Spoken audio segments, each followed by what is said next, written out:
Today's book is Blooming Rose Blasts Off, written by Lauren Piland, illustrated by Kristen Humphrey, and read by Lauren Piland. Hi friends, my name is Lauren Piland and I am the author of the Blooming Rose children's book series. And today we're going to talk about my first title that's out now called Blooming Rose Blasts Off. So in this story, you're going to hear a little bit about our main character, Rose, and this rocket launcher project that she's just not too excited about.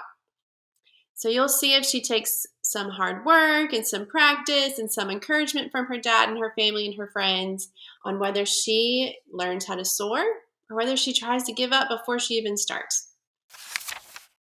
Blooming Rose Blast Off is by myself, Lauren Piland, and illustrated by Kristen Humphrey. A blooming beginning. Do you ever feel like giving up when something is difficult? Are there some things that come easily to you and some things that don't? In this story about a little girl named Rose, you'll see how she reacts to a school project that seems impossible for her and how she learns to soar. Your rocket launcher projects are due on Monday, Miss Williams shouted over the class. Hope you all have a blast. Oh man, said Rose, I have no idea how to make a rocket launcher thingy, much less how to make it fly. Experimenting is so fun, said her best friend Brady. Well, not for me. This is just not my thing, Rose said. Later at dinner, Rose admitted to her parents, so I have a rocket project that's due on Monday and I just don't have any good ideas for it. You have a big project that's due in 2 days, asked Mom. A rocket? Asked her little brother Rex. That's so cool. We can blast off to outer space and look for aliens flying all around. I'll be lucky if I can get my rocket off the ground, Rose replied. Dad smiled and said, how do you think rocket scientists get their start? Everyone has to learn and practice to become really good at something. I'm going to find dinosaurs on other planets. I know they're out there, said Rex. That sounds a little dangerous, Mom said with a smirk. Rocket camp starts tomorrow, 9 a.m. sharp, Dad said. Ugh, Rose sighed. I was afraid you'd say that. To infinity and beyond, said Rex. The next morning, Rose dragged her feet out the door. Looking at the random pile of pencils, straws, cardboard, index cards, marbles, erasers, rubber bands, string, tape, and glue, Rose asked, what am I supposed to do with all of this junk? Put your thinking cap on, Dad said. We're about to blast off. After playing around with different materials for the rocket, Rose found she was actually enjoying herself and enjoying hanging out with Dad. You think we're ready to test it out? Rose asked as she started to nervously count down. 3, 2, 1... Blast off?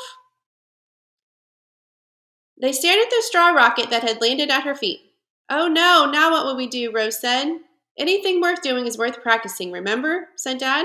I think the nose was too heavy. Let's try something lighter. What about this? Rose said, holding up a pointy rubber eraser.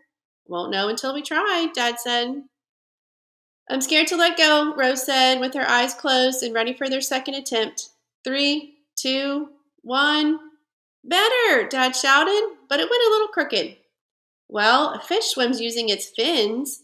Maybe these tail fins steer the rocket, Rose said, digging for more tape. After a few minutes, they were ready to try again. Okay, Rose said. 3, 2, 1, blast off? Oh my gosh, it worked.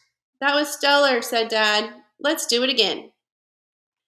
Mom and Rex came out to watch the rocket soar across the yard. That's so cool. Can you show me how to make one? Asked Rex. Sure, said Rose. Let's start from scratch. On Monday morning, Rose skipped into school holding her rocket. Oh, hey, Brady, said Rose. Hey, Rose, I'm guessing you got your project figured out, Brady asked. Sure did. Watch out, Rose joked. Let's head outside for our competition, said Miss Williams. Rose's name was called in the last group. Her heart skipped a beat. Okay, Rocket, don't fail me now, she whispered. 3, 2, 1, launch, shouted Miss Williams. What a great job you all did, she said. According to my measurements, the rocket that went the farthest was Emily's. Right behind it was Rose's. And congrats to Brady, whose rocket came in third. Rose could hardly wait to tell Dad how their rocket did. Dad, you're not going to believe this. Hey there, Rosie, how'd it go today? He asked. Well, we didn't win, Rose said, but we did come in second. She proudly waved her ribbon. Second place, I'll take it, said Dad. I can't believe I wanted to quit before I even started, Rose said. Hard work is something to be proud of, Dad said, and I am proud of you. He started to ride off, but shouted back, Hey, Rose, Why stop now? After dinner, let's build a race car. A blooming end. Have you ever had a time where you've wanted to give up before you even started? Everyone has different personalities, different subjects and interests that they love and can't wait to try, and some subjects they'd rather pass on. It's normal to find some things challenging or more difficult than others, but it's usually in these times that we push through and become proudest of ourselves. Next time you find yourself in this situation, think about how you'd feel if you were able to accomplish it. Would you feel happy, proud? I bet you wouldn't feel sad.